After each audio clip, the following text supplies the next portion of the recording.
candidat numéro 29. Alors, avant de commencer à lire ta copie, je vais juste la survoler pour regarder la présentation. D'accord, ce que tu peux améliorer. Ce que je vois, c'est que c'est bien écrit, ça a l'air lisible, ça a l'air agréable à lire. Tu as bien séparé les exercices en soulignant en rouge, ça c'est une très bonne initiative. Tu laisses aussi un petit peu de place entre les questions, ce qui permet de bien séparer. On voit où commence la question, où elle se termine. Donc ça, c'est très bien. Il faudrait penser à numéroter les pages, histoire d'être sûr, par exemple, que le correcteur ne perde pas la deuxième partie. Si tu marques bien que ici, c'est la 4e page sur un total de 5, quand le correcteur arrive ici, il va prendre le temps de chercher la suivante, si jamais elle s'est perdue. Et au niveau de la présentation, donc j'ai rien de plus à ajouter. C'est une copie qui paraît agréable à corriger, qui donne une bonne première impression. Donc ça, c'est vraiment très positif. Alors, on va regarder en détail maintenant. Premier exercice, donc tu m'écris une soustraction dont le résultat est faux. La bonne réponse c'est 0,09 mètres.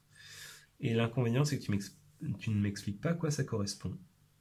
Si tu m'avais écrit déjà au début de la ligne, tout simplement QP, d'ailleurs non, c'est pas QP, c'est QK. QK égale ça aurait été plus clair. Ensuite, tu me fais la division. Donc, il y a un problème avec le 0 ici. Et cette division, il y a un truc qui cloche. Je ne sais pas quoi. Alors, je reprends mon énoncé.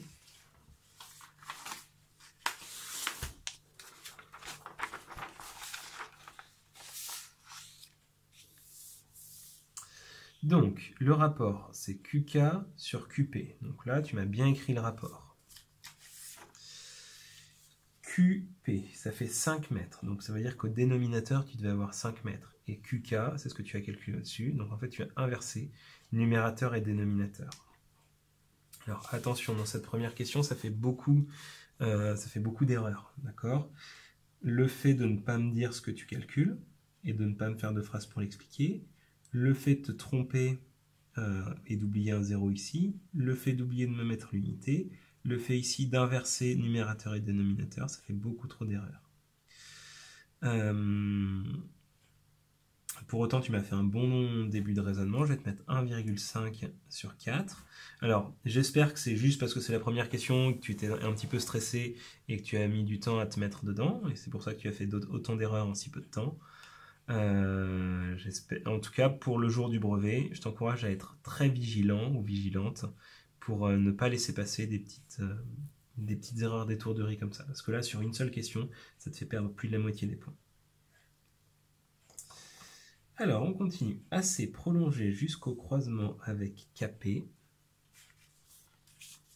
Alors, KP et AC, d'accord, donc j'imagine que ce sont des droites. Donc, AC prolongé jusqu'au croisement avec KP. Ça fait 18,8 mètres. Pourquoi ?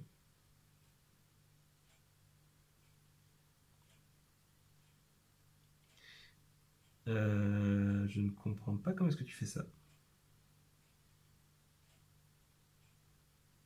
Ou alors c'est que tu as essayé de me le faire à l'échelle.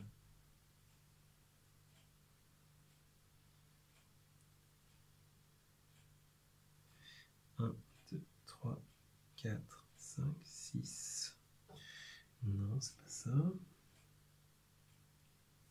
Sachant que là tu m'as fait 12 mm. 12 mm, est-ce que ça correspond à quelque chose ? Eh bien écoute, je ne comprends pas ta démarche ici. Tu me donnes une réponse, tu me fais un schéma et je ne comprends pas d'où sortent tes nombres. Donc je ne peux pas te mettre les points, malheureusement.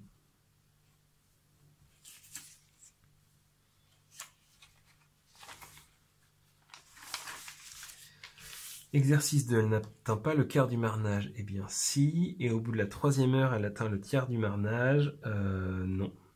Et surtout, ce qui m'embête dans ces deux réponses, de nouveau, comme à la question d'avant, tu ne m'écris pas ta démarche. C'est-à-dire que là, tu me donnes une réponse, non, ça n'atteint pas. Là, tu me donnes une réponse, c'est au bout de 3 heures.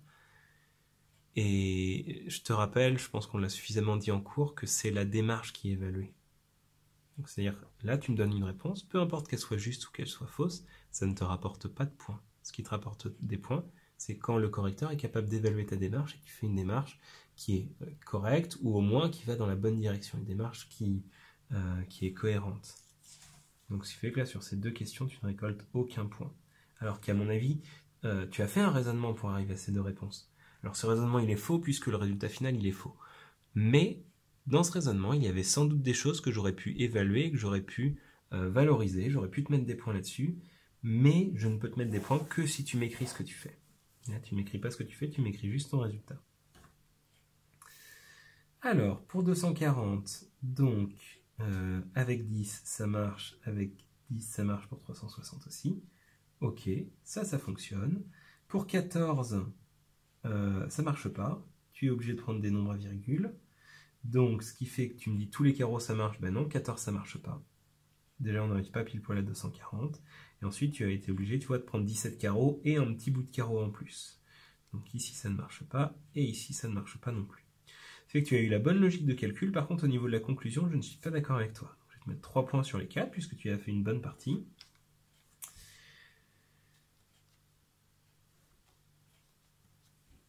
Mais tu t'es trompé sur la conclusion. Toutes les tailles comprises entre 10 et 20 sont possibles, mais pas sans la virgule après. Et bien justement, c'est ça qui m'intéresse ici. Ok, donc là tu es bien parti et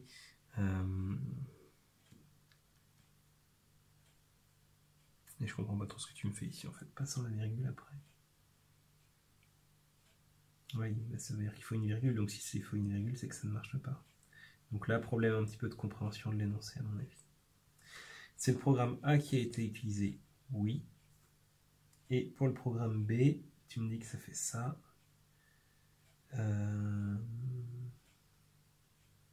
Non, je suis pas d'accord. En fait, le programme B, donc on fait le motif de la même façon que dans le programme A. Et une fois qu'on est rendu là, on pivote.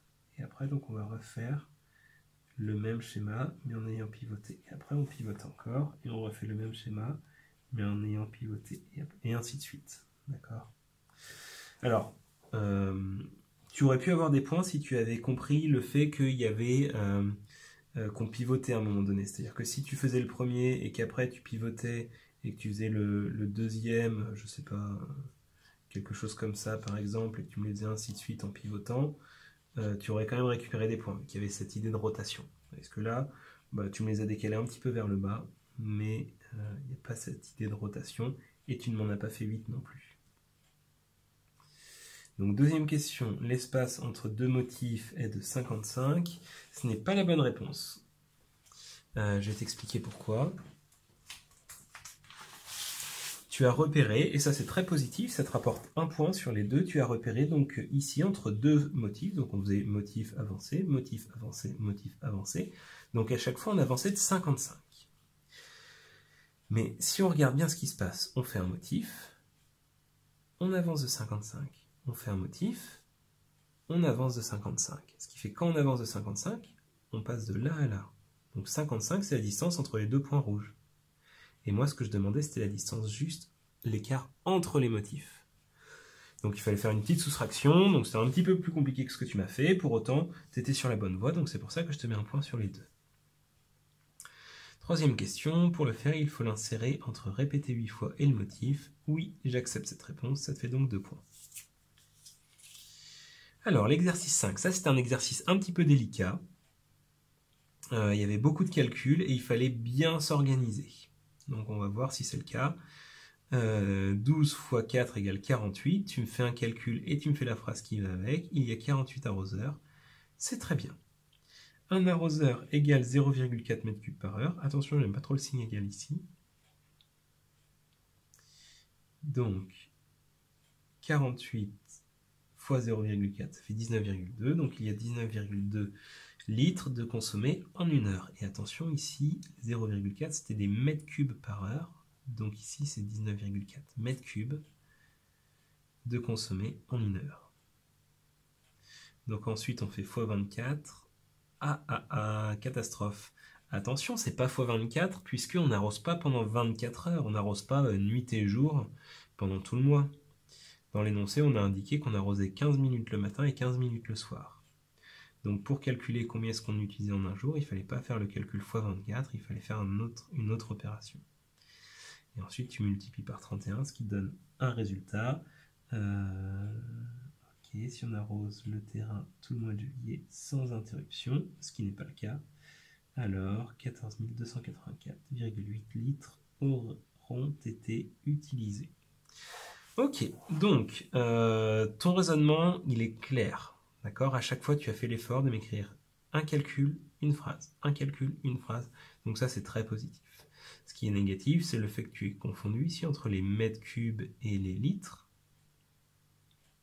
Et la deuxième erreur, c'est au niveau de la lecture de l'énoncé. Tu as cru qu'on allait arroser sans interruption, alors qu'il me semble qu'il était bien indiqué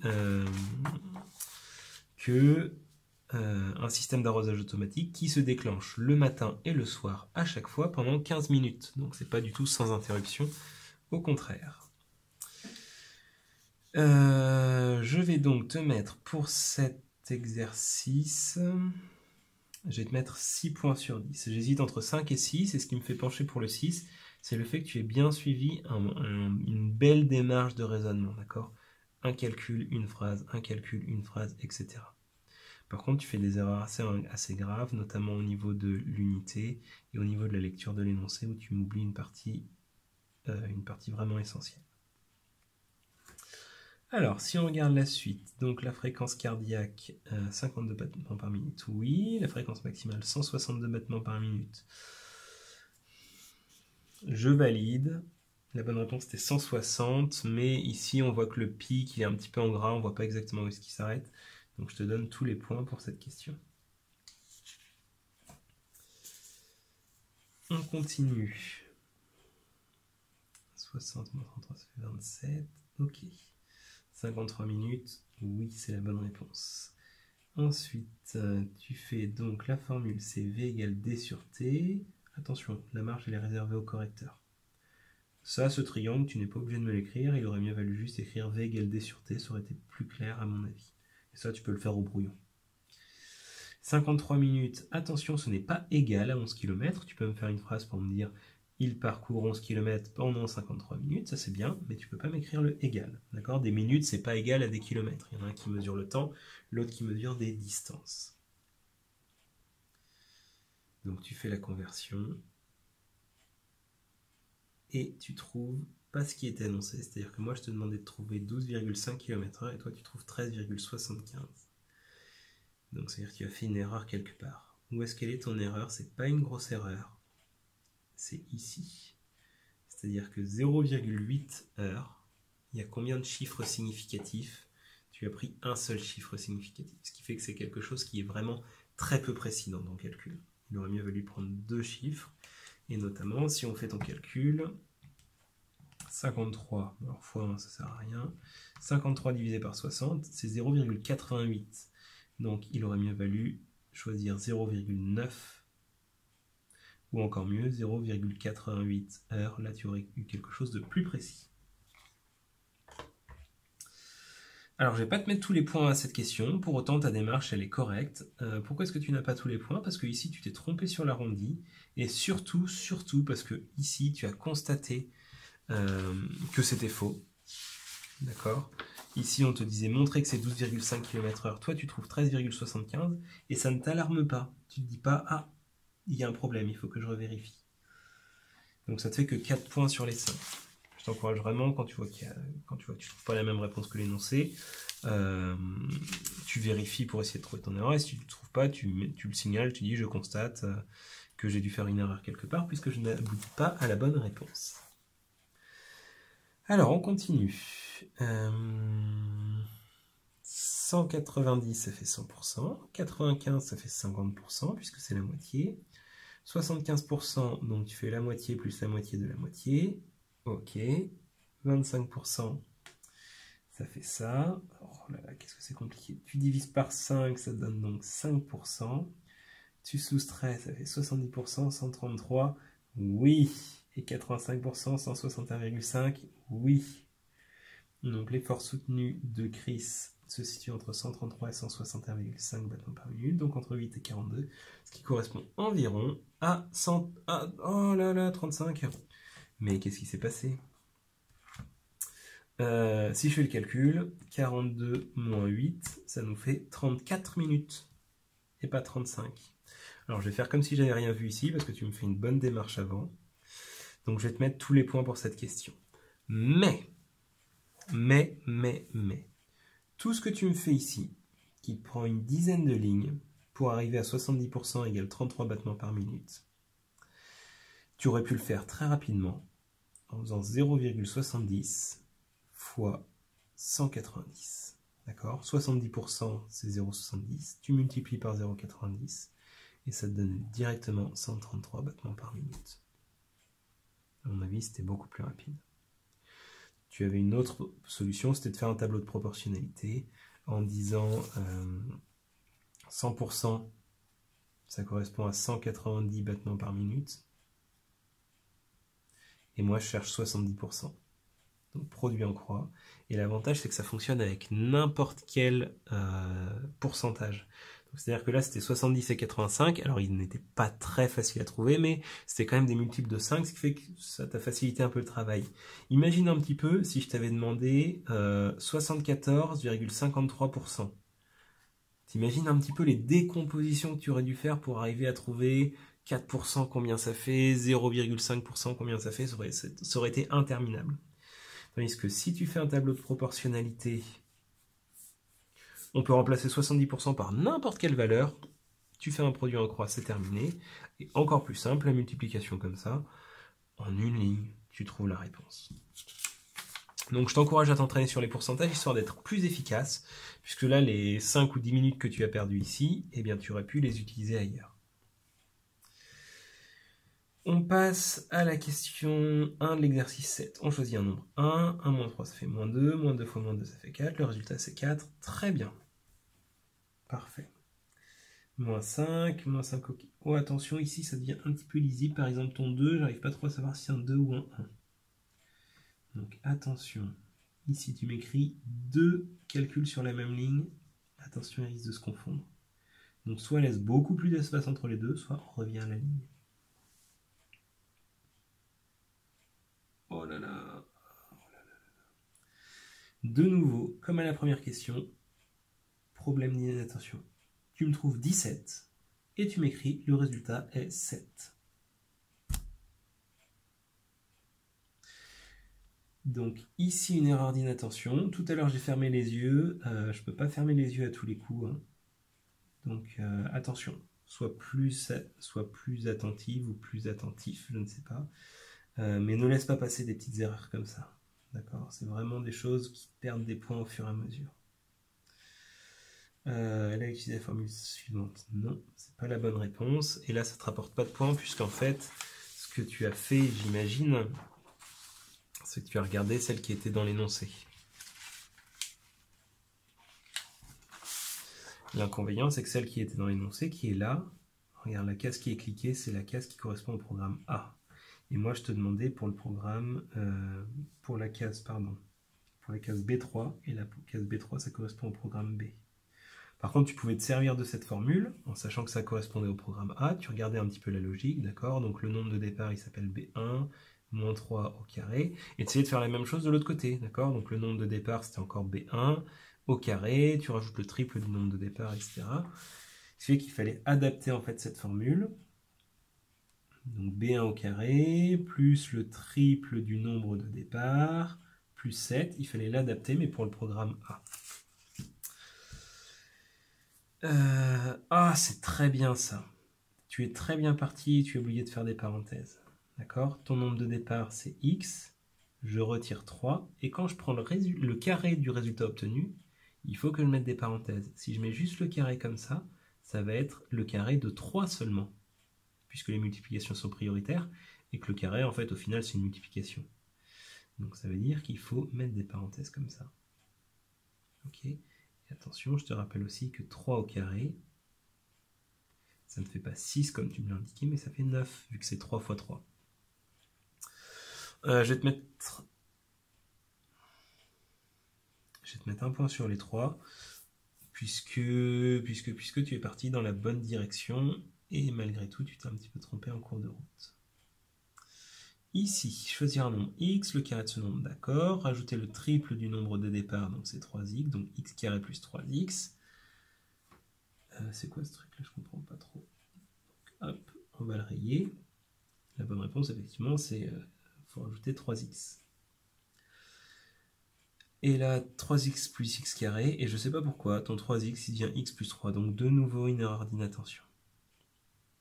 Là, tu étais presque à la bonne réponse. La bonne réponse, c'était 3x plus x carré plus 7. Et là, 10x carré, non, non, non. Pourquoi? Parce que tu ne peux pas ajouter, par exemple, un x avec 3 unités. D'accord? C'est deux catégories différentes, on ne peut pas les regrouper. C'est pas si facile que ça, malheureusement. Je vais te mettre 2 points ici sur les 3, puisque tu étais parti dans la bonne direction. Et la dernière réponse, je ne suis pas d'accord avec toi. Alors, si on regarde maintenant un petit peu la qualité de la langue, tout est plutôt propre. Tu m'écris bien les unités à chaque fois, donc ça c'est positif. À la fin, je pense que là tu étais un petit peu stressé, un petit peu peut-être limite au niveau du temps. Tu t'es mis à écrire plus petit et de manière moins lisible. Donc attention à ça, mais sinon tout le reste, ça me convient plutôt bien. Donc je vais te mettre un total de 8 points sur les 10. Donc si on fait notre total, ça nous fait 12, 14, 15,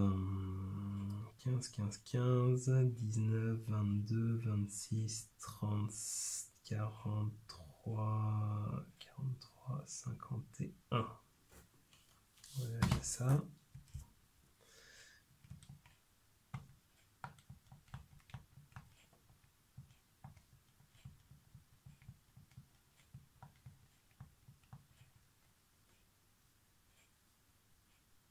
Oui, j'avais oublié le virgule 5. Ok.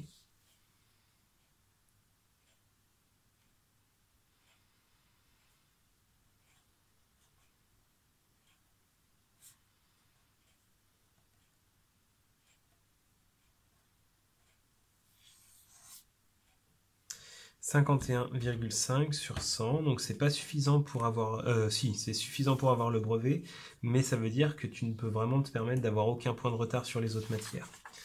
Au vu de tes raisonnements, je pense que tu peux viser plus haut pour ce brevet.